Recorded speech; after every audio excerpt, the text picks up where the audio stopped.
අවුරුදු 46ක් වුණු නිලන්ති ඩයස්ටත් වඩා ලස්සන අවුරුදු 80 නැන්දා.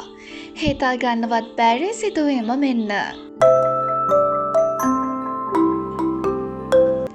1974 තිරගත වූ රටම ආකර්ෂණය කරගත් දුලීකා චිත්‍රපටයෙන් රටම හඳුනාගත් බියුලා ඩයස් මේ වන විට 80 වෙනි වියට පා තබා තිබෙනවා.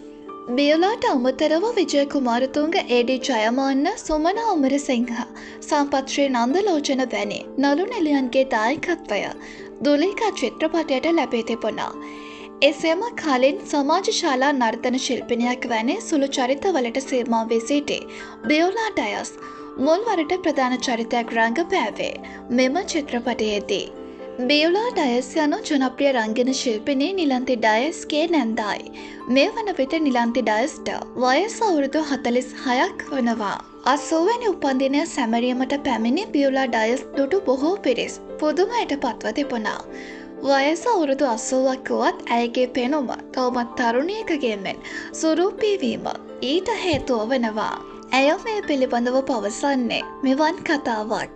මම හැමදේටම වඩා මට ආදරය කරනවා. මගේ ශරීරයට ආදරය කරනවා. කවදාවත් ශරීරයට දුකක් දෙන්නේ නැහැ. මම මාව පරිස්සමට බලා ගන්නවා.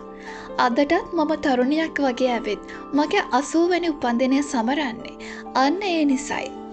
යනුවෙන් ඇය පවසනවා.